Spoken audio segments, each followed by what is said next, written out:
감사합니다. 어, 이미 다들 알고 계시겠지만 작가님께 간단한 본인 소개를 요청드릴 수 있을까요? 네, 제가 제 소개를 할 때 거의 늘 동사로 소개하는 편이에요. 그 직업명보다 제가 무슨 일을 하는지 이제 저의 행위가 저를 더 잘 표현한다고 생각하기 때문에 늘 이렇게 소개를 하는데 저는 글을 쓰는 사람이고요. 또 글을 옮기는 사람이기도 하고요. 또 글을 읽는 사람이기도 합니다. 신유진입니다. 네. 네. 페른베가 출간된 지 이제 막 한 달이 되었는데요. 요즘 어떤 일상을 보내고 계실지 궁금합니다. 책을 출간하고, 뭐, 제 일상이 크게 달라진 건 없고요. 달라졌으면 좋겠는데 별로 달라진 거 없고요.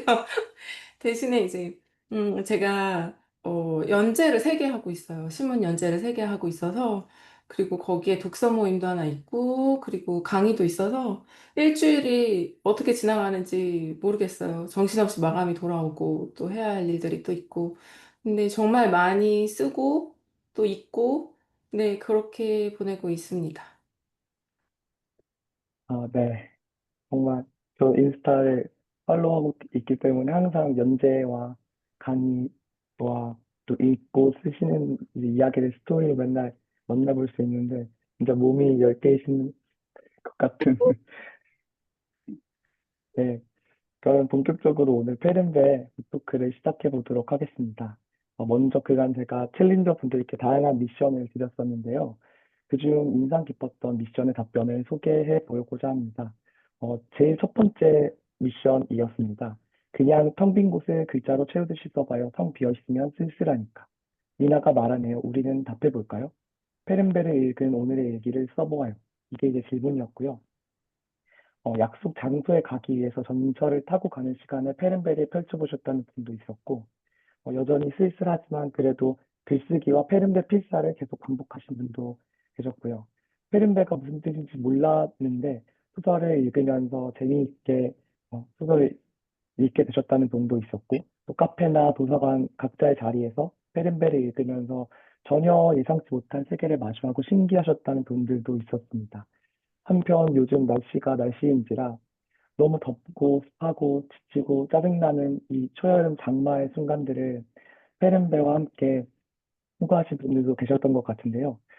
작가님께서는 이 페른베를 어떤 계절 혹은 어떤 시절에 통과하셨는지가 궁금했습니다.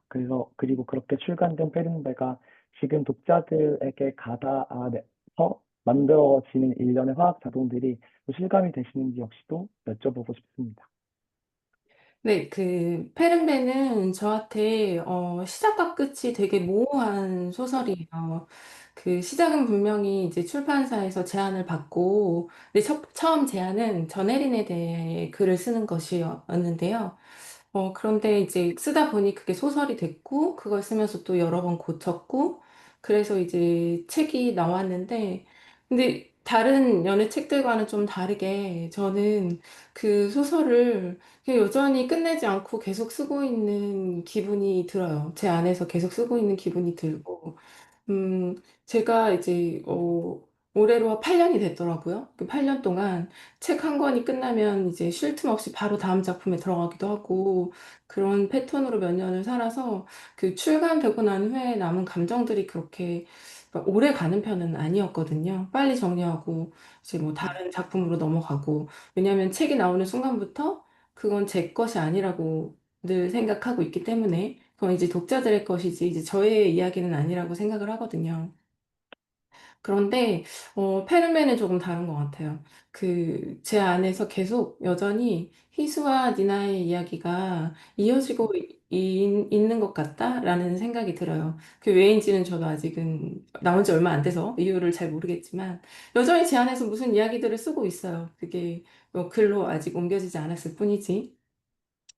음, 독자들의 반응 뭐 이런 건 사실 저도 리뷰 같은 거 찾아보기도 하고 궁금하니까 그 댓글도 찾아보고 그리고 편집자님이 뭐 트위터 캡처해서 보내주시기도 하시고 뭐 이러거든요.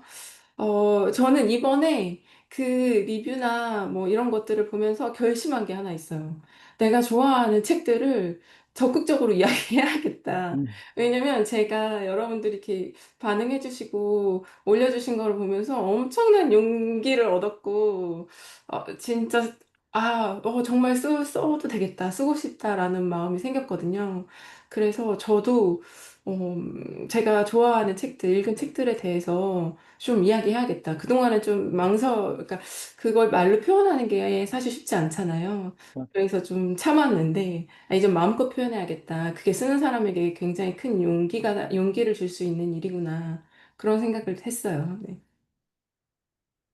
정말 좋아하는 책을 적극적으로 표현하는 게 정말 어려운 일인과 동시에 그 작가분뿐만이 아니라 나를 위해서도, 읽은 나를 위해서 정말 좋은 일인 것 같다는 생각을 또 이번 독파 챌린지를 운영하고 막 서울국제도전에서도 페른베이를 너무 좋아하셨던 분들을 막 실제로 마주하고 하니까 정말 좋더라고요. 현수님은 적극적으로 쓰시는 편이잖아요. 말씀하시는 편이잖아요. 그죠? 근데 저도 한 몇 년 전에는 아주 아주 그렇게 적극적으로 했었는데 점점 뭔가 아, 그냥 읽기만 하고 또 그냥 다른 것도 읽고 뭔가 들어볼 시간이 없이 넘어갔던 것 같아가지고 다시 조금 그렇게 또 들어 모으는 시간들을 올해는 좀 가져보고자 합니다. 그 좋다는 것을 표현하는데 점점 인색해지는 것 같아요. 그게 시간이 갈수록 더 그렇거든요. 표현에 인색해지니까, 나이를 먹을수록 좀 더 그런 것도 있어요, 저는.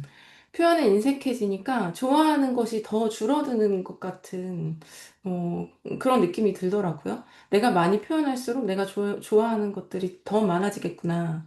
좋다고 말하는 순간부터 그게 진짜 내 것이 되는구나. 라는 걸 저는 요즘 조금 느끼는 것 같아요. 네, 그러면 다음 질문으로 넘어가 보겠습니다. 저는 신림 작가님과 작가님의 남편이신 마르땅 님이 운영하시는 그 익산의 카페 르물랑이 그래서 작가님을 이제 많이 뵀었는데요. 그래서 전 이번에 페른베를 읽으면서 그 익산과 익산의 르물랑이라는 카페가 되게 많이 생각이 났었습니다. 그 이유는 이 소설에서 이제 카페나 책방과 극장처럼 지역의 청년들이 좀 삼삼오오 모일 수 있는 공간들이 실제로 우리 대한민국에서도 어떤 소도시들이 이제 있기 마련이기 때문인데요. 그래서 저는 이번 페른베가 지방, 뭐 여성, 청년, 공동체 그리고 그들의 연대를 다루고 있다는 소설이라는 점에서 참 반가웠는데 이런 픽진하고 좀 현명한 소설의 시공간과 또 많은 분들이 말씀해 주셨던 것처럼 한 명 한 명 인물의 캐릭터들이 되게 살아있다. 너무 좋다라는 말씀을 많이 해주셨는데요. 두 명의 희수, 그리고 니나, 승호, 동희 씨와 금은동 자매들 이런 캐릭터들이 어떻게 구상되었는지 그리고 또 페른베라는 단어 자체를 어떻게 소설로 가져오시게 되셨는지에 대한 질문도 좀 있었어 가지고요. 그 구상하셨을 때 어떻게 하셨는지에 대해서 여쭙고 싶습니다. 네, 일단 그 소도시에 대한 이야기부터 하자면 저 그 소설의 배경이 꼭 익사는 아니지만 제가 사는 그 소도시는 아니지만 제가 개인적으로 소도시를 향한 애착이 좀 있는 것 같아요.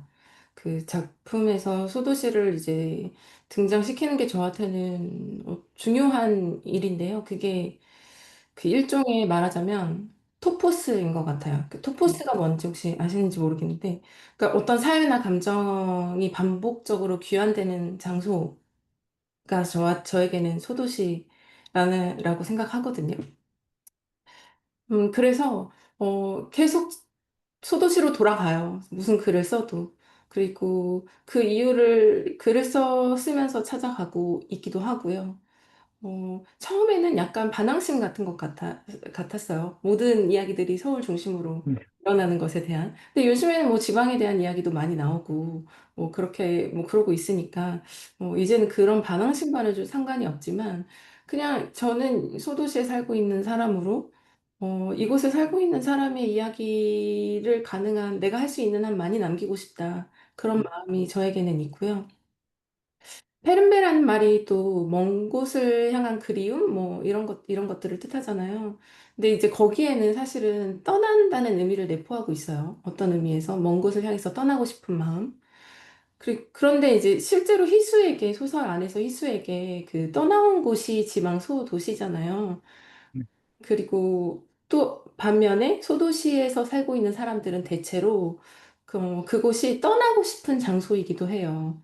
그래서 그런 면에서 그 페른베의 말과 그리고 소도시가 갖고 있는 어떤 이중적인 이미지를 좀 싶기도 했고요. 희수에게는 떠나간 곳이지만 누군가에게는 떠나가고 싶은 음, 곳이라는 그런 이중적 의미를 담고 싶었고, 희수와 니나, 뭐, 동희 씨, 승우, 뭐, 이런 인물들에 대해서 좀 말씀을 드리자면, 소설을 읽으신 분들은 짐작하셨겠지만 니나는 전혜린을 오마주한 그런 인물이었고요. 제 개인적으로 어떤 아는 분을 만났는데 니나가 저냐고 물어보시는 분들이 있더라고요. 그런데 저하고는 정말 상관없는, 저하고는 너무 다른 사람이에요. 너무 저한테는 먼 곳에 있는 그 페르베 같은 사람이거든요.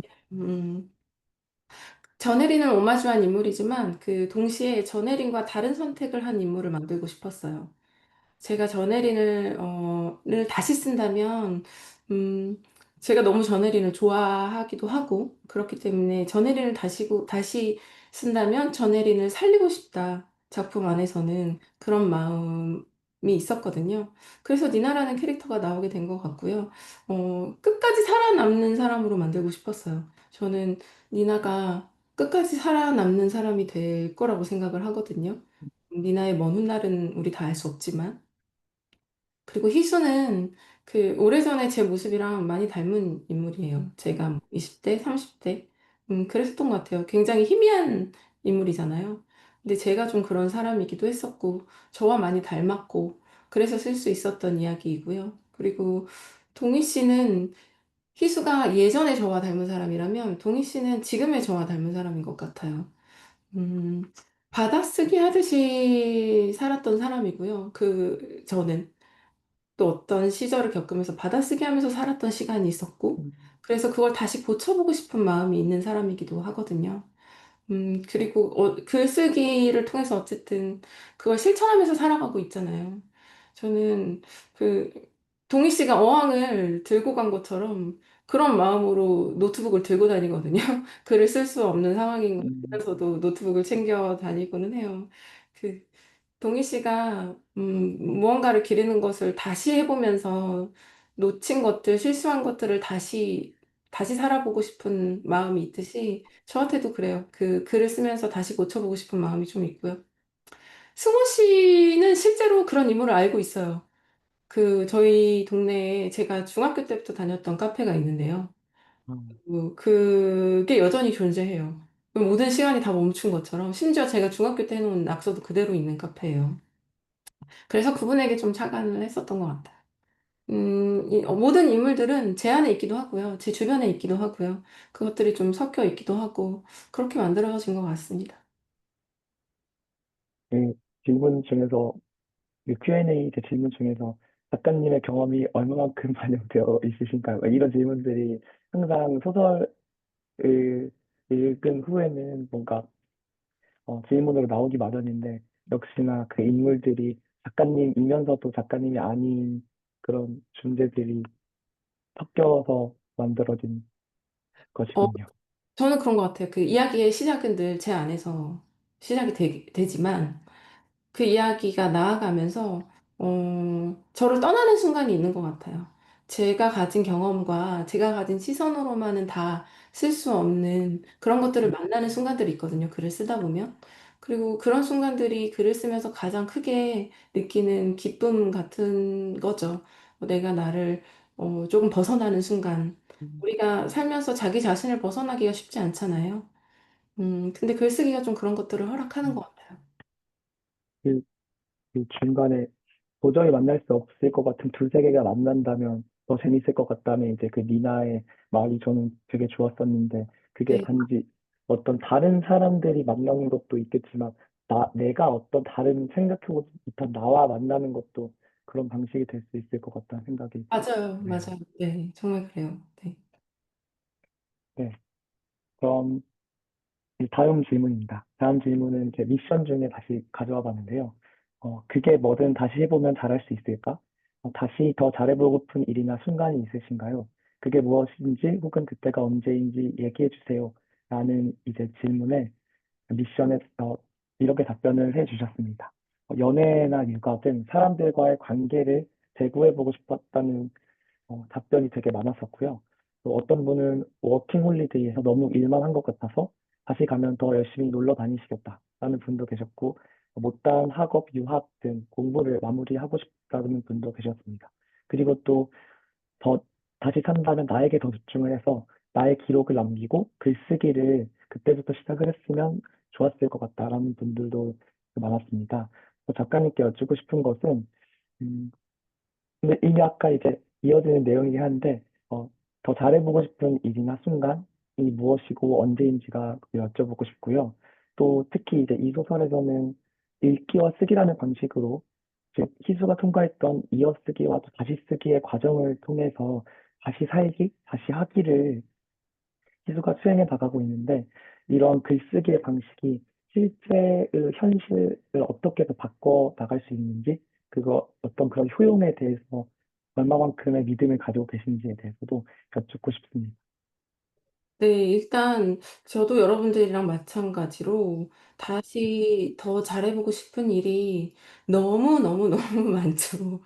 어제 일도 다시 돌아가서 다시 잘해보고 싶다는 마음이 드는데요. 네.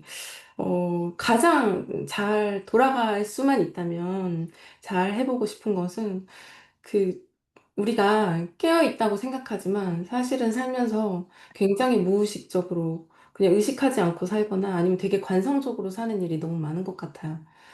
그래서 관성적으로 누군가를 대하고 무의식적으로 행동하고 그렇게 놓친 순간들이 저에게도 너무 많아서 그 깨어있지 못한 그 모든 그 순간들을 다시 살아보고 싶어요. 얼마나 많겠어요. 그 나한테 주어진 기회가 무엇인지 모르고 놓친 것들도 많고 또 누군가 너무 소중한 사람에게 실수한 일들도 있고 그래서 어떤 관계를 잘 지키지 못해서 멀어진 일도 있고 그런 일들이 저에게도 너무 많아서, 다시 살아보고 싶다라는 생각을 늘 하죠. 또 글쓰기는 어쩔 수 없이 과거로 돌아가게 되는 지점들이 좀 있는 것 같아요. 그래서 그런 일들을 꺼낼 때마다, 음, 돌아가면 다시 해보고 싶다라는 생각을 하게 되고요. 제가 아까도 말씀드렸지만, 이제 뭐 본격적으로 이제 글을 쓰기 시작한 지 한 8, 9년이 됐어요. 8, 9년이 됐는데, 글을 쓰면 쓸수록 그 글쓰기뿐만이 아니라 삶이라는 것 자체가 이어쓰기와 다시 쓰기의 연속인 것 같다라는 생각이 들더라고요. 지금 제 삶은 너무도 당연히 타자의 이야기로부터 어쩌면 타자의 삶으로부터 파생된 것이기도 해요. 그게 가족이든 뭐 부모든 내게 영향력을 끼친 인물이 됐든 뭐 친구가 됐든 그렇게 우리는 연결이 되어 있기 마련이고요. 어, 0에서부터, 나라는 사람이 0에서부터 시작했을 리 없다고 생각해요. 엄청나게 태어날 때부터 주어진 어떤 조건들이라는 게 있을 음, 것이고, 엄청나게 많은 영향을 받기도 했을 것이고. 그런데 우리가 그렇게 이어쓰기처럼 받아온 어떤 이야기를 가지고, 이제 나로서 다시 써보는 게 저는 음, 삶이라는 생각을 글을 쓰면서 많이 하게 됐거든요. 나로서 존재하기 위해서 끊임없이 다시 써보는 거죠. 내가 가지고 있는 이야기를 가지고. 그래서 얼만큼 그 이야기를 다시 쓰면서 얼만큼 멀리 나갈 수 있는지는 사실은 저도 잘 모르겠지만, 내가 다시 쓰고 있다는 감각을 좀 인식할 때, 음, 그리고 또 나는 그렇게 무수히 많은 타자들을 통과해서 만들어졌다는 것을 인식하고 그 안에서 그런 경험들을 다시 쓰면서 나아갈 때 그렇게 온전히 나아가 되는 게 아닌가 그런 음. 생각을 좀 하게 되고요. 그런 삶을 사는데 글쓰기는 엄청난 도움이 되죠. 그 현승님 혹시 또 여기 계신 분들 어바웃 타임이라는 영화 혹시 보셨나요? 네, 맞습니다. 네, 예, 예. 저는 그 영화가 되게 글쓰기와 닮은 지점이 있다고 생각을 음, 하거든요. 그 어느 순간으로 글쓰기는 돌아가는 것을 허락해요. 그래서 그 순간을 바꿀 수, 영화처럼 뭐 바꿀 수는 없겠지만 아주 생생하게 다시 살아볼 수 있어요. 그 영화에서 제가 제일 좋아하는 장면은 그 남자 주인공이 그 아버지에게 얻은 어떤 어바웃 타임이라는 영화예요. 무슨 영화인지 다시 물어보셨거든요. 그 남자 주인공이 아버지에게 드라이안 메르시라고 하셔서 제가 대답을 해드립니다. 아버지에게 받은 어떤 삶의 비법처럼 그 말하는 것 중에 하나가 하루를 살아보는 거예요. 하루를 살아보고, 그 다음에 시간을 돌려서 그 똑같은 하루를 다시 살아봐요. 그 똑같은 하루를 다시 살아보면서 처음 살았을 때는 몰랐던 것들을 알게 돼요. 그러니까 우리가 그냥 관성대로, 습관대로, 무의식적으로 그냥 살았던 그 삶을 그렇게 흘려보낸 다음에 다시 그 순간을 살 때는 내가 무엇을 놓쳤는지, 무엇을 틀렸는지, 무엇을 실수했는지 그런 것들을 하나씩 발견하고 그것을 조금씩 고쳐나가거든요. 저는, 그런 것 같아요. 글쓰기가 좀 그런 것 같아요. 내가 깨어있지 못했던 순간들, 그냥 관성대로 살았던 순간들, 혹은 그게 무엇인지 그 의미를 잘 몰랐던 순간들로 한번 다시 돌아가 보면서 음, 의미를 다시 발견해 나가는 거죠. 그래서 그 실제로 글쓰기가 아주 효용이 있다고 생각해요. 마법 같은 효용이 있다고 생각하는 사람이고요. 저는 글쓰 그러니까 성인이 되어서의 성장은 글쓰기를 통해서 엄청 많이 이루어진 것 같다라는 저 자신에게는 그런 생각을 좀 하고 있습니다. 그 영화 혹시 보시지 않았다면 한번 보세요. 재밌어요. 그냥 편하게 보시기도. 감사합니다. 그, 좀 과정으로서의 글쓰기라는 게 참 너무 좋은 것 같아요. 도- 정답이 있어서 어떤 거에 도달을 해서 그러면 끝나는 게 아니라 계속 그 과정 속에서 발산하고 수렴하면서 그 진동하는 어떤 그러면서 살아가는 과정이 글쓰기를 통해서 할 수 있다라는 게 참 너무 좋다. 라는 생각이. 맞아요. 맞아요. 그게 너무 좋으니까 글 쓰는 일은 사실 너무 힘든 일이고, 쉽지 않지만 계속 해보게 되는 것 같아요. 그게 저는 어쩔 수 없이 쓴다는 것은 산다는 것과 아주 밀접하게 연결이 되어 있다고 생각을 하거든요. 그렇기 때문에 글을 쓰는 것은 사는 일과 크게 다르지 않다. 물론 어떤 글이냐에 따라서 어떤 방식으로 사느냐와 또 달리 음, 연결되기도 하지만 저는 밀접하다고 생각합니다. 사는 것과. 네. 네, 다음은 이제 인상 깊은 문장에 대한 해서 이야기를 해보는 시간인데요. 어, 특히 그중 스마일 씨님은 이렇게 얇은 책에 이토록 많은 플래그를 단 책은 없는 것 같다. 작가님 문장들이 너무 좋다.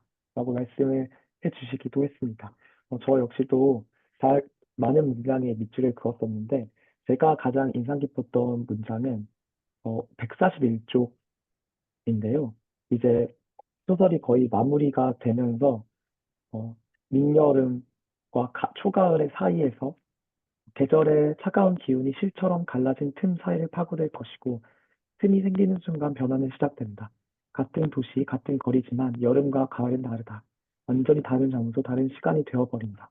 이 부분이 저에게는 제가 되게 좋았는데 그 이유는 틈이라는 것이 발견되는 순간들이 아까 작가님이 말씀하셨던 어떤 내가 다른 지금의 내가 다른 나를 만나는 어떤 그런 순간, 그리고 그렇게 분화하는 순간, 이랑도 비슷한 어떤 맥락인 것 같다고 생각을 했고, 결국에는 그때는 안 보였던, 그때는 그냥 완전한 줄 알았던 어떤 세계의 틈들이 있었고, 그 틈들을 통해서 내가 다시 한번 파고들어 볼 수, 글쓰기를 통해서 파고들어 볼 수 있겠구나라는 생각이 들어서 이 문장이 되게 페른베 읽으면 가장 좋았던 문장이었는데요.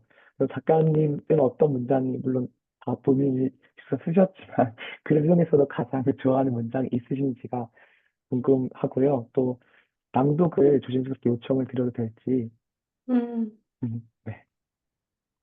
저는 그 이 질문지를 제가 사실 미리 받았는데 그 문장을 골라달라고 그래서 어떡하나 지금 고민했어요.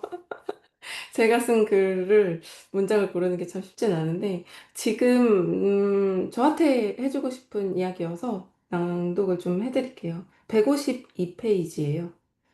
어, 이 152페이지를 읽어드릴게요. 거기 그 눈보라 속에서부터 다시 쓸 수 있을까요? 니나가 물었고 나는 아무 말도 하지 않았다. 여름의 마지막 능소화가 니나의 어깨로 떨어졌다. 한쪽이 완전히 닫아버린 이야기의 결말을 어떻게 열 수 있을까? 그런데 나는 희수 씨에게 글을 보내고 알았어요. 희수 씨가 다음 이야기를 쓸 수 없으리라는 것을. 왜냐하면 내가 결말을 써버렸으니까. 내 안에 혼자가 되어버리는 결말이 이미 있으니까. 그래서 미안하다고 말하고 싶었어요. 니나가 말했다. 저는, 저는 그냥 눈이 언젠가 멈추지 않을까 싶어요. 눈보라 속에서 여자가 나오는 게 아니라 눈이 저절로 멈추지 않을까. 계절은 지나가잖아요. 무슨 일이 있어도 반드시 지나가는 것이잖아요. 새로 찾아오는 계절에는 새로운 이야기가 있을 거고요. 나는 니나의 어깨 위로 떨어진 능수와의 꽃가루를 털어주며 말했다. 우리가 마주섰을 때 두 사람의 어깨 사이로 슥 지나가던 서늘한 바람이 있었다. 이제 곧 가을인가 봐요. 니나가 손을 뻗어 공기를 만지며 말했다. 이 부분입니다. 네, 그렇습니다. 그, 너무 힘든 순간에는 또, 와, 내가 정체되어 있다고 느끼는 순간에는 빨리 벗어나고 싶거나 달리고 싶거나 먼 곳으로 가버리고 싶거나 아니면 지금의 어떤 변화를 일으키기를 되게 바라잖아요. 그런데, 희수의 말처럼 가만히 있어도 지나가는 것들이 있는 것 같아요. 그게, 차는데 저한테는 정말 용기를 줘요. 가만히 있어도 지나가는 것이 있고, 가만히 있어도 찾아오는 것이 있다는 게 저한테는 너무 좋더라고요. 그게 희망인 것 같아요. 다른 게 희망이 음, 아니라. 그리고 내가 굳이 무언가를 막 많이 하지 않아도 지나가고 찾아오는 것이 있다는 건 선물 같잖아요. 어느 순간에 사는 게 선물 같다라는 생각을 종종 해요. 왜냐하면 제가 시골에 살고 있고요. 아침마다 산책을 하는데 시골이고 아침에 아무도 없는 그 뚝길을 산책을 하면서 매일 느끼는 건데요. 어, 계절이 찾아오고 계절이 가는 것은 너무 자연스러운 일이고, 그걸 제가 목격할 수 있는 게, 어, 음, 사는 동안 내가 누리는 선물 같다는 생각이 들더라고요. 근데 계절이 찾아오고 계절이 가는 건 엄청나게 힘이 드는 일이고, 시간이 필요한 일이고, 모든 자연의 어떤 조화들이 이루어져야 가능한 일인데, 내가 아무것도 하지 않아도 그 모든 것이 다 이루어지더라고요. 그래서 때때로 우리는 되게 힘주어서 내가 무언가를 열심히 하고 뭔가를 해야만 이 삶이 좀 더 나아지겠구나. 아니면 뭔가 내가 행운을 얻을 수 있겠구나. 이렇게 생각할 때가 있는데요. 꼭 그렇지만은 않은 것 같아요. 그냥 가만히 있어도 선물처럼 누릴 수 있는 것들이 오고 가고, 그리고 나는 그걸 볼 줄 알고, 느낄 줄 알고, 받을 줄 알면, 수용할 줄 알면, 그게 내 것이 되는구나. 그런 생각을 종종 해요. 어, 너무, 대상에 조금 읽어볼까요? 우리가 너무 우리끼리만 얘기하는 것 같아요. 좋습니다.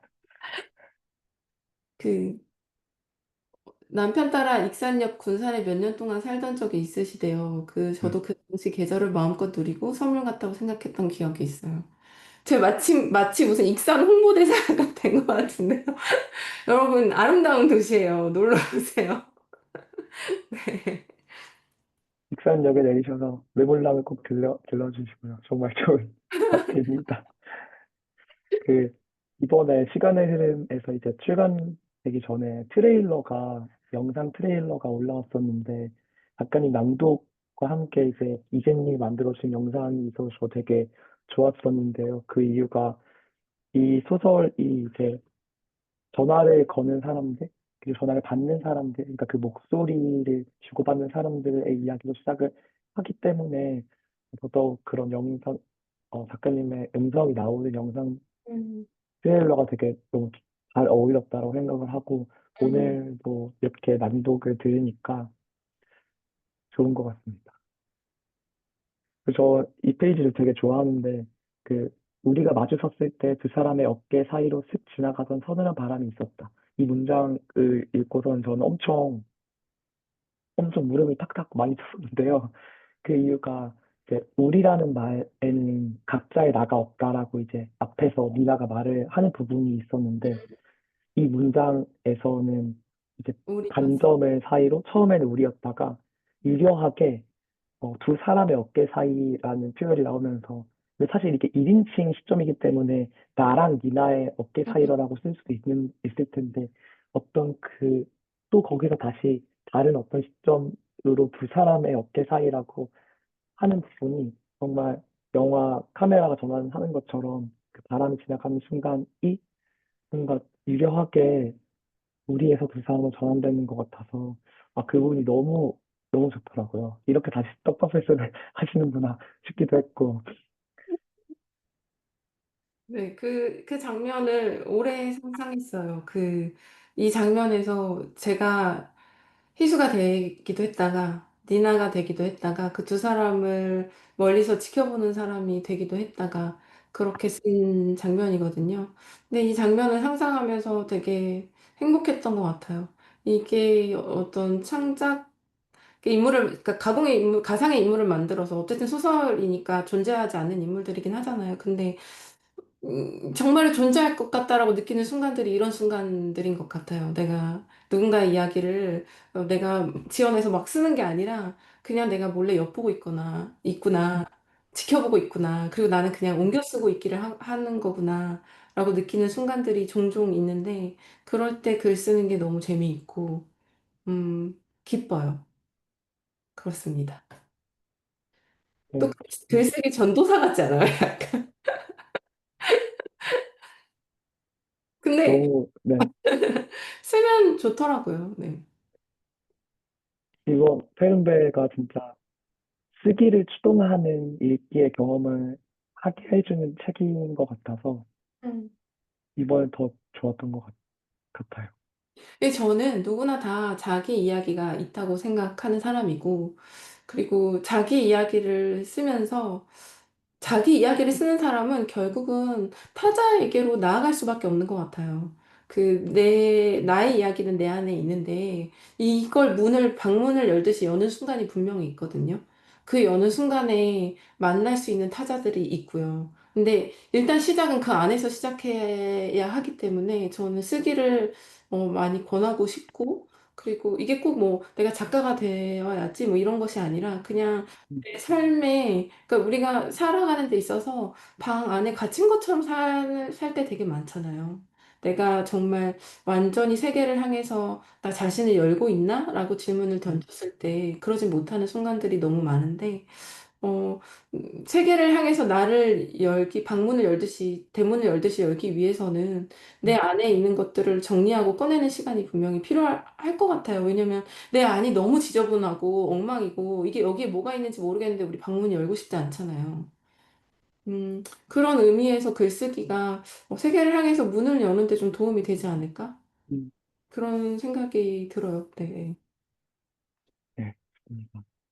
이어서 이제 참여자분들과 Q&A 시간을 가져보도록 할 텐데요. 챌린저 분들께서 미리 남겨주신 질문을 먼저 이제 질문을 드린 후 지금 이 줌에 참여하고 계시는 분들 중에서도 언제든지 채팅으로 질문을 남겨주시면 작가님께서 답변을 해주실 것입니다. 제일 첫 번째로는 이기용님과 짱구님의 질문이었는데요. 전예린 작가님을 좋아하시는지, 그리고 그 작품과 어떻게 만나게 되어서 이번 소설로 이어졌는지에 대한 질문이었는데, 저도 한 3년 전에 그 을물랑에서 작가님이랑 얘기 나누었을 때, 전혜린 관련해서 책을 쓰고 있다라고 말씀을 딱 주셨어가지고, 저도 그때 목마른 계절, 지금은 없는 그 두 번째 집에서 그 책을 샀었는데, 어, 그게 그때는 소설이 될 줄은 저는 몰랐고 그냥 어떤 글이겠구나 했었는데 어떻게 이 전혜림을 담은 이 책이 이런 소설이 되었는지에 대한 질문을 드리고 싶습니다. 일단 전혜리는 이제 처음 전혜린을 알게 된 건 저희 어머니가 책을 많이 읽으셨는데 그 엄마의 책장에 있었던 책 중에 하나가 전혜린이었어요. 그 전혜린을 엄마가 많이 좋아했고, 그래서 저도 전혜린을 알게 됐고, 그래서 오늘 보여드리려고 제 뒤에 저는 이렇게 책이 저렇게 막 쌓여 있어서 찾기가 쉽진 않은데 이걸 가져왔어요. 이거. 이 옛날 버전의 전혜린 책들이거든요. 똑같이 한 권이 더 있는데 그 한 권을 더 못 찾았고 이게 똑같은 책인데 이렇게 좀 달라요. 네. 그래서 어, 한 권은 사실은 한자가 너무 많아요. 제가 한자를 잘 모르거든요. 그래서 이렇게 보시면 보이시나요? 어, 네. 약간 이런 것도 있고 그 여기에 이렇게 밑줄이 그어져 있잖아요. 네, 이 밑줄은 제가 그은 게 아니라 엄마가 그은 거예요. 그래서 이렇게 전혜린을 발견하게 됐고, 저한테는 어렸을 때는 전혜린이 어떤 그 동경의 대상이었죠. 저도 소도시에 서 자랐던 아이였었고, 먼 곳에 대한 갈증, 갈망 같은 것을 가지고 있었고, 자유롭지 못하게 사는 엄마를 보면서 자유롭게 사는 여성의 삶이란 무엇인가가 너무 궁금했었고, 근데 전혜리는 그것에 좀 상징적인 사람이었고, 그리고 그 열정적으로 산다는 것을 말하는 여성이었잖아요. 당시에는 사실 드물었어요. 제가 어렸을 때만 해도. 근데 열정이라는 말이 무엇인지도 잘 몰랐을 때니까. 여자의 열정은 무엇인가도 잘 몰랐을 때였으니까. 근데 전혜린이 저한테 너무 강렬한 인상으로 남아 있었고요. 그래서 전혜린에 대해서 관심이 많았어요. 제가 글을 쓰게 된 어떤 동력 같은 것이기도 하고요. 그러니까 저렇게 글을 쓰고 싶다는 아니지만, 막연하게 전혜린처럼 글을 쓰고 글을 옮기고 그런 삶을 뭔가 되게 뜨겁게 사는 삶을 동경했었던 것 같아요. 이거 보시면 옛날 버전의 생애 한가운데에요. 전혜린이 옮긴 거예요. 그, 이런 책들을 보면서 글쓰기에 대한 꿈을 키웠어요, 저도. 네, 예. 그랬습니다. 네, 그렇게 쓰게 됐고, 견해린에 대한 걸 뭔가를 써보자. 그 출판사 이제 편집자님과 그 얘기가 처음 나왔을 때, 소설일 거라고는 생각을 전혀 하지 음, 않았었고, 그리고 이미 살았던 인물에 대해서 소설을 쓴다는 건 사실 너무 어려운 일이잖아요. 이 자칫, 무슨 전기가 될 수 있고, 그리고 또 가공을 하는 것도 쉽지 않아요. 왜냐하면 이미 실존한 인물이고, 인물을 둘러싼 관련된 인물들이 또 있잖아요. 가족이랄지. 제가 알기로는 전혜린의 가족들이 전혜린의 그 이야기가 계속 이렇게 나오는 걸 그리 원치 않는다는 걸 또 알게 음, 됐었고, 실제로 전혜린과 가장 친한 친구가 전혜린에 관한 어떤 책을 썼는데, 그 가족들하고 문제가 생겼다, 이런 기사를 또 그 전혜린에 대해서 막 찾아보면서 그런 걸 또 보기도 했어요. 그래서 누군가의 삶을 쓰는 것은 쉬운 일이 당연히 아니고, 엄청난 책임이 필요하고, 혹시 이 글을 쓰는 과정에서 내가 누군가에게 상처를 줄 수도 있다면, 근데 이건 개인적인 선택이지만, 저는 그런 글은 쓰고 싶지 않거든요. 음, 그래서, 그러다 보니 소설이 됐고, 그렇다면 전혜린에서부터 출발하지만, 내가 쓸 수 있는 이야기, 전혜린으로부터 출발해서 나에게 온 이야기를 써보자. 이렇게 시작했었던 것 같아요. 그래서 쓸 때는 사실은 전혜린 자체는 중요하지 않았어요, 저한테. 그냥 그 출발점이었을 뿐, 그리고 전혜린이 남긴 몇 가지 키워드가 제 안에서 어떤 이야기를 불러일으키는지가 중요했을 뿐, 뭐, 그랬습니다. 네. 네. 네. 왜냐면 그 서울에서 도서관에서 이제 페른베를 집으신 분들 중에서 전혜린이 있다. 저 전혜린 좋아하는데 전혜린이 있네요. 라고 말씀을 해주셔가지고 이제 그 페른베라는 소설을 막 훑어보신 분들도 있었는데 확실히 네, 그랬습니다. 그리고 다음 질문은 페른베라는 단어를 어떻게 만나게 되셨는지에 대한 질문인데요. 요즘은 제가 인스타그램 되게 다양한 매거진들이 많잖아요. 음. 그중에서 막 신기한 외국어 모음, 그러니까 우리나라에는 없는 뜻을 가지고 있는 한 단어짜리 막 외국어 모음들 중에서 페른베도 종종 포함되어 있는 게 이제 보이더라고요, 요즘에는. 그래서 저도 당연히 알고 있는 감정이지만 이렇게 어떤 언어에서는 한 단어로 이거를 호명을 하고 있다는 사실을 몰랐는데 어떻게 네, 이 단어와 마주하게 되셨는지가 더 궁금합니다. 네, 일단은 그래서 제가 미리 찾아놨습니다. 그 전혜린의 책, 그리고 아무 말도 하지 않았다. 라는 책에 등장하는 문장이에요. 네. 어, 어떤 날 나는 부둣가에서 뗏목이 떠내려오는 것을 본 일도 있었다. 집채보다 큰 뗏목에는 수명의 남자들이 타고 있었는데 모두 검붉게 탄 건강한 체구들이었고 큰 소리로 노래를 부르고 있었다. 나는 뗏목이 안 보이게 될 때까지 부둣가의 콘크리트 바닥에 앉아서 바라보고 있었다. 무언지 전신이 뒤흔들리는 듯한 감동이 내 어린 마음을 찔렀다. 먼 데에 대한 그리움. 어디론지 멀리 멀리 미지의 곳으로 가고 싶은 충동은 그때부터 내 마음속에 싹튼 것 같다. 페른베라는 이야기, 먼데에 대한 그리움이라는 이야기를 전혜린이 이제 하면서 이때 싹 텄다라는 이야기를 했거든요. 여러분들도 그런 거 근데 느끼시지 않으세요? 그게 어떤 나라일 수도 있고, 또 미지의 세계일 수도 있고, 먼데에 대한 그리움을 저도 막연히 그게 꼭 페른베라는 단어를 몰랐을 때부터 음, 가지고 있었거든요. 아주 웃기는 소리로 쉽게 말하면 집에 있는데도 집에 가고 싶다라는 말과 비슷한 거예요, 사실은. 어딘지 구체적인 장소는 아니지만, 어, 낯선 곳, 완전히 내가 낯선 이방인이 될 수 있는 곳에 가고 음, 싶은 인 것과 이제 집에 있는데도 집에 가고 싶다는 정말 쉬고 싶다라는 마음에서 나오는 것일 텐데요. 먼 데에 가고 싶은 마음이 무엇일까를 곰곰이 생각해 봤어요, 글을 쓰면서. 근데 단지 이것이 하나의 장소일까? 어, 음, 저는 장소만은 아닐 거라는 생각을 했거든요. 먼 데에서 내가 확인하고 싶은 것은 무엇일까라고, 먼 데에서 내가 경험하고 싶은 것은 무엇일까라고 생각해 봤는데, 그게 저는, 한 번도 만나지 못한 나 자신일 수도 있겠다.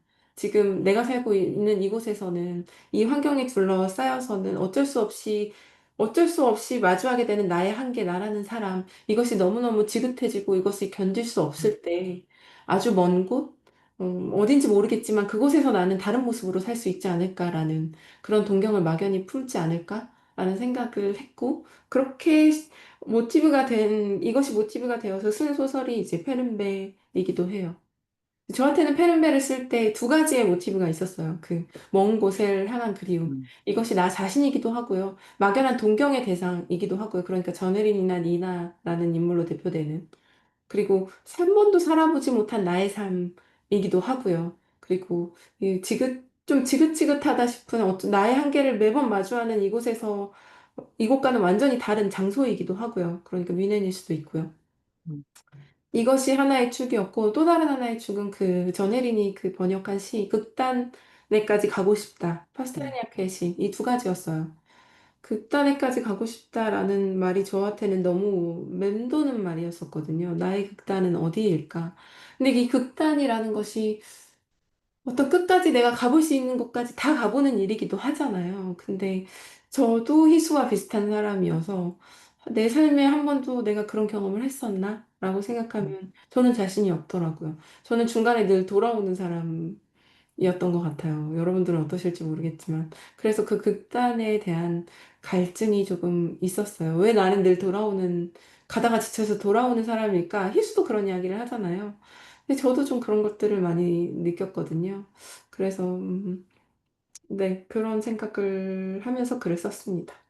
한겨레 신문에 연재하셨던 이거 읽어볼게요. 살아보지 네. 않은 삶에 대한 그리움이라고 표현하셨던 글이 생각나네요. 라고 이인영 님이 말씀해 주셨는데, 살아보지 않은 삶에 대한 그리움이 여러분들도 있지 않으세요? 저는 분명히 있거든요.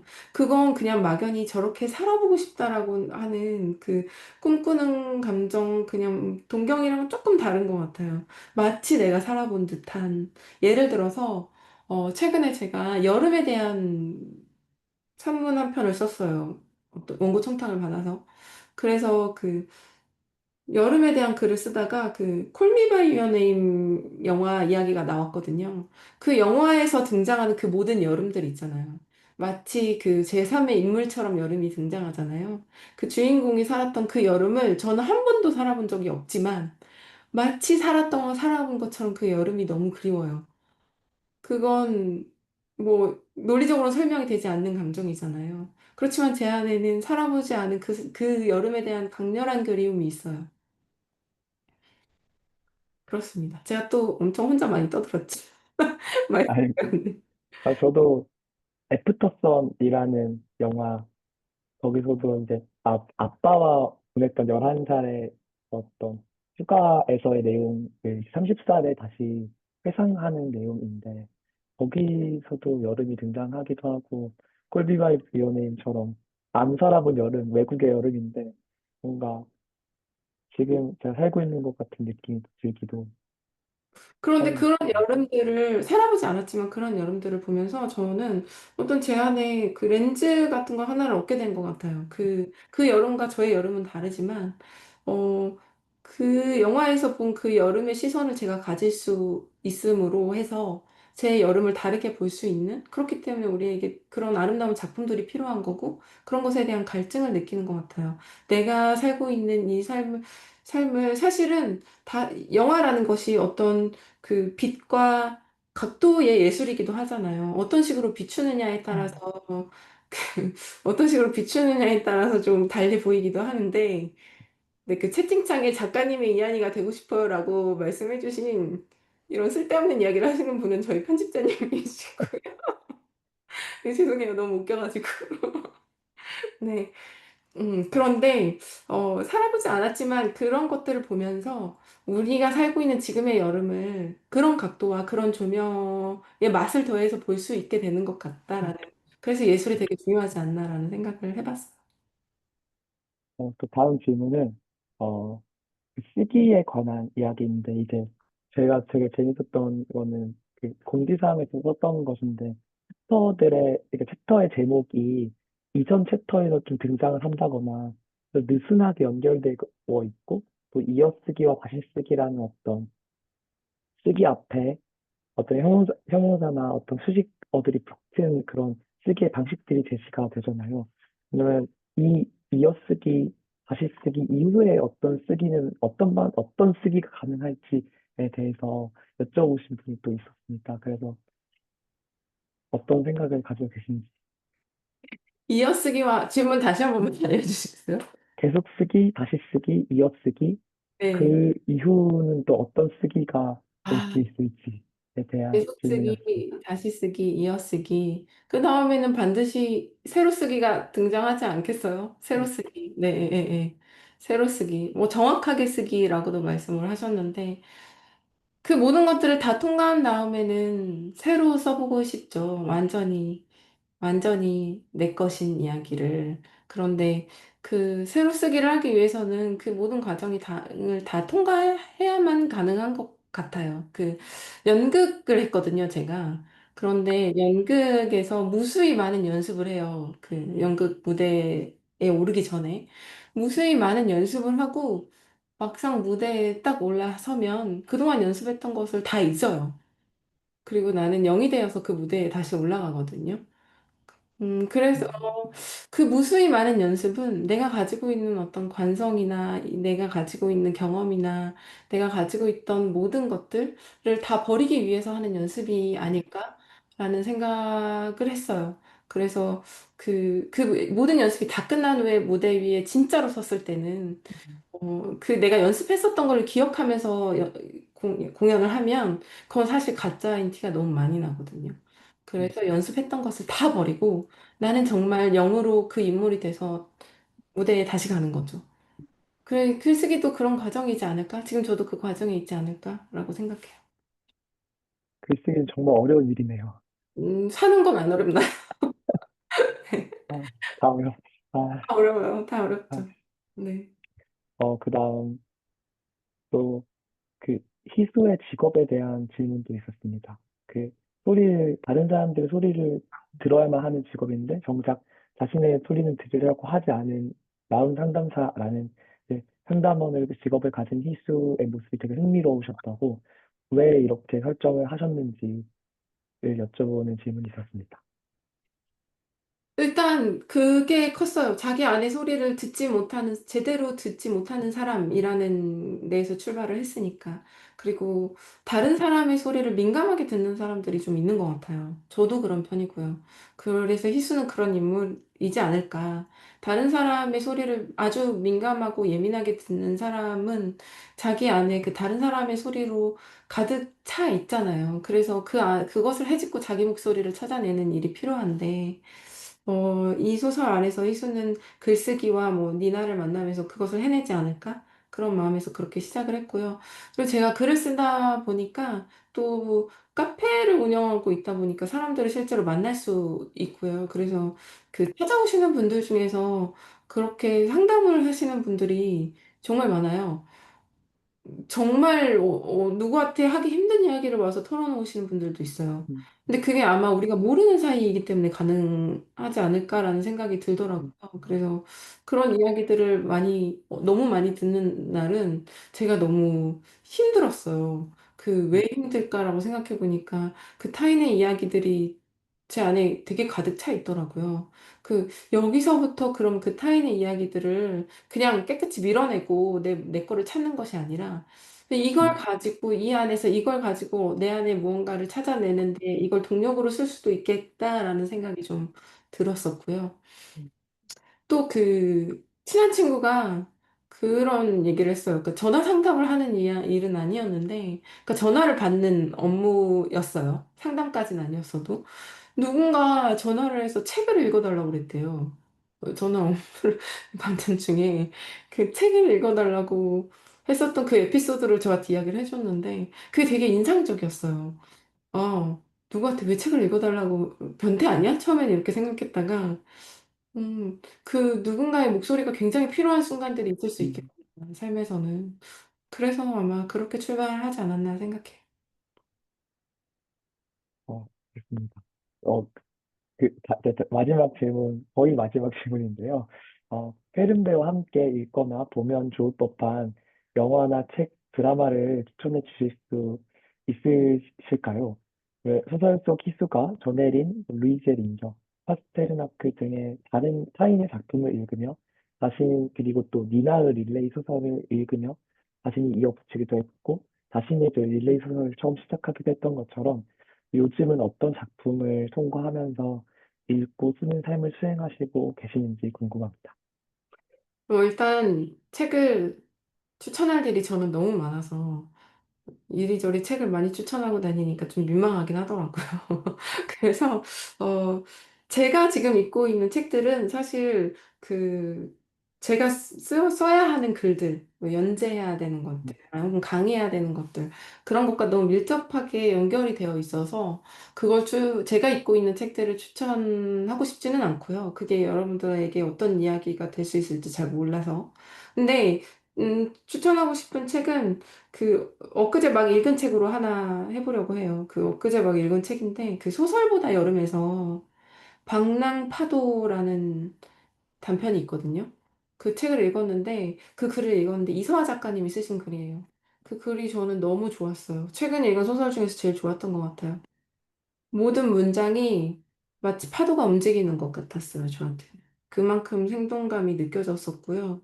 어, 그래서 제가 그런 짓을 잘 하지 않는데 이서화 작가님의 글을 읽고 이서화 작가님을 팔로잉 했어요. 그래서 이서화 작가님한테 DM도 받았어요, 제가. 이서화 작가님이 방랑파도가 올해 말에 소설집으로 묶여서 나온다고 하시더라고요. 저는 저의 작가님들은 너무 많아요. 제가 개인적으로 좋아하는 작가님은 황정은 작가님을 좋아하고요. 황정은, 임소라, 이주란, 많아요. 너무 많아서 일일이 다 이야기할 수 없지만 한국 작가들 중에 제가 좋아하는 작가님들이 좀 계세요. 1번은 황정은이고요. 2번은 임소라예요. 이건 안 바꾸고 싶어요. 네, 그렇습니다.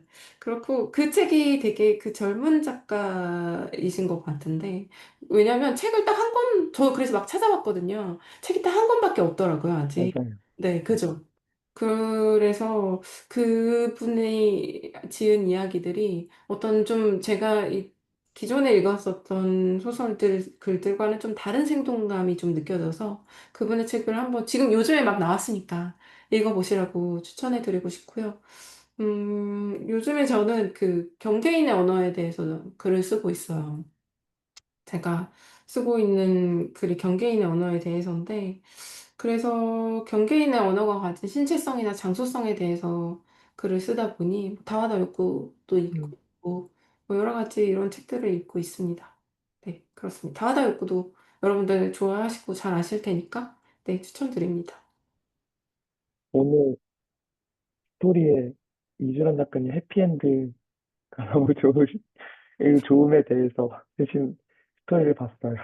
네, 그 이주란 작가님을 또 너무 좋아하는데 그 스토리에도 썼지만 그 이주란 작가님의 글은 진짜 약간 필름을 확대하고 되게 느리게 감은 그런 글인 것 같다라는 생각을 했어요, 읽으면서도. 근데 그게 너무 좋아요. 그, 그 확대해서 보는 것이 너무 좋고 음, 더 크게 보이게 하는 거죠. 우리가 아주 작아서 보이지 않는 것들을 크게 보이게 하는 것이고, 너무 빨리 지나가니까 놓치는 것들을 되게 천천히 감아서 보여주시는 거. 그건 진짜 이주란 점의 특권인 것 같아요. 근데 제가 좋아하는 작가도 너무 많고요. 그래서 제가 되게 금사빠예요. 진짜 너무 금세 사랑에 빠지는 스타일이고, 그래서 책을 읽는 게 저한테는 되게 행복한 일인 것 같아요. 누구를 되게 좋아하고. 근데 이걸 되게 좋아하는 티를 너무 많이 냈어서 약간 한동안 되게 자제했어요. 내가 너무 주책맞아 보이는 거예요. 막 좋다고 그러는 게. 근데 이제 생각이 바뀌었어요. 좋아하는 것들을 좋아한다고 좀 더 크게 말해야겠다. 음, 그게 서로에게 되게 큰 기쁨을 줄 수 있고, 일단 제가 좋아요. 누군가를 좋아한다고 말하면서. 그냥 좋아하래요. 네. 그냥 음. 시간의 흐름을 제일 좋아해요. 시간의 흐름 최고. 이번에 그 부스에서, 시간의 이름 부스에서 제가 알바를 했었는데, 신유진 작가님 팬분들이 많이 오셨어요. 그래서 막 너무 다 엄청나게 좋아함을 막 표출을 하셨는데, 그걸 보고 있으니까, 아, 누군가를 좋아한다는 게 너무 좋은 일이다. 음. 진짜 그거 정말 멋지고 용기가 있는 일이면서 정말 나를 살릴 수 있는 일이구나라는 생각이 음. 들었던 것 같아요. 근데 누군가를 좋아하는 것은 사실은 결국엔 자기를 좋아하는 일이잖아요. 그걸 좋아함으로써 나를 좋아하게 되는 일 같아요. 저는 홍장군 뭐 임소라 뭐 이주란 이런 작가님들을 좋아하면서 그 작가님들 좋아하는 저를 좋아할 수 있어서 좋아요. 음, 어, 좀 제가 사는 일은 그리 아름답지 못한 일들이 되게 많은데 제가 누릴 수 있는 아름다움인 것 같아요. 네, 이제 어느덧 이 토크를 마무리할 시간이 되어 가는데요. 이제 거듭 읽고 옮기시고 또 쓰시는 삶을 지속하시는 작가님께 앞으로의 작품 활동에 관해 여쭙지 않을 수 없을 것 같습니다. 네. 네, 일단은 지금 연재하고 있는 게뭐 8월에 끝나는 것도 있고 계속 지속해서 하는 것도 있고 그 연재들을 무사히 마치는 게 이제 제가 할 일이고요. 다음 작품들을 이제 준비를 해야 해요. 이제 슬슬 쓰기 시작해야 하는데요. 다음 작품은 일단 다음에 바로 이제 나올 뭐 그 내년이겠지만 내년에 나올 작품은 그래 인문 쪽에 가까운 에세이일 것 같은데요. 그러니까 그동안은 어떤 이야기 중심인 에세이를 썼다면 이제는 좀 다른 결의 에세이가 될 것 같아요. 그리고 소설 계속 쓰고 싶어요. 소설을 쓰면서 음, 너무 행복했고 계속 쓰고 싶어서 쓰고 싶은 생각해 놓은 이야기도 이미 있어요. 쓰기만 하면 돼요. 제가 개요 같은 것을 짜는 사람이 아닌데 이 소설은 처음으로 계율을 짜봤어요. 음, 어떻게 쓸까? 그리고 플레이리스트 같은 걸 만드는 제가 정말 계획형이 아니거든요. 저는 그냥 하루만 사는 사람이에요. 그런데 그 소설을 위해서는 제가 플레이리스트도 만들었어요. 이 정도면 좀 대단한 큰 애정을 갖고 있는 거예요. 시는 어떠냐면요. 제가 살면서 시를 쓰는 일은 아마 없을 거예요. 저는 시는 너무 어려워요. 네, 그냥 독자로 만족하겠습니다. 한겨레 어, 연재는 그 연재라는 것은 선생님들 제가 되게 오래 하고 싶다고 할 수 있는 것도 아니고요. 언제 잘릴지도 모르고 언제까지 갈지도 저도 잘 몰라요. 일단 아마 올해는 하지 않을까 생각해요. 네. 그 작년 말에 그 누아 희곡집에 이제 낭독회를 제가 또 갔었었는데 네. 생각해보니까 희곡도 이제 계속 쓰시는 쓰실 것인지. 희곡, 희곡을, 네, 당연히 쓰고 싶은데, 그, 희곡은 독자가 진짜 없는 거 아시죠? 그 독자 없는 글을 쓰는 일은 정말 정말 외로운 일이에요. 하지만 이제 좋은 소식 하나는 제가 작년에 썼던 그 누아 희곡이 그 극장에 올려진다는 거. 아마 소개가 지금 연습하고 있다고 하니까 아마 소개가 될 거예요. 네. 각색이 조금 돼서 극장에 올라가는 것. 근데, 일단은 저는 네, 지금 계약된 글들과 연재와 그리고 소설을 쓰고 싶습니다. 네. 기대하고 있겠습니다. 그럼 이제 아쉽지만 북토크를 마무리할 시간입니다. 작가님께서는 오늘 어떠셨는지 소감 간단히 말씀 부탁드립니다.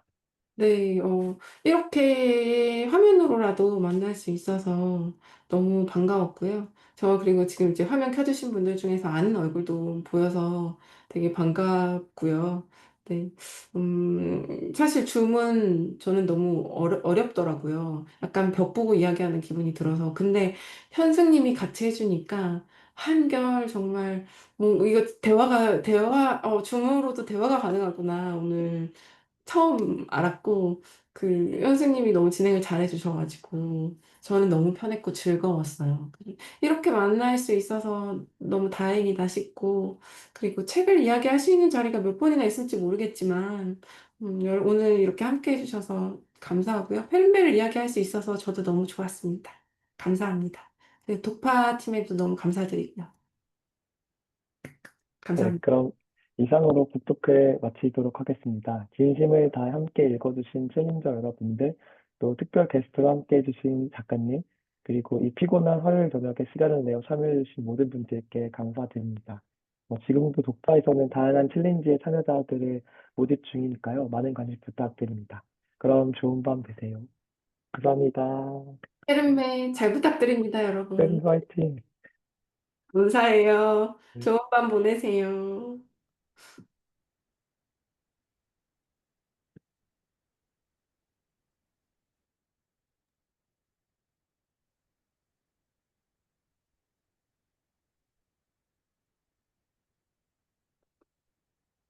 어, 그 매뉴얼에 다 나가시면 종료를 하라고 써져 있어가지고, 나가겠습니다. 네, 네,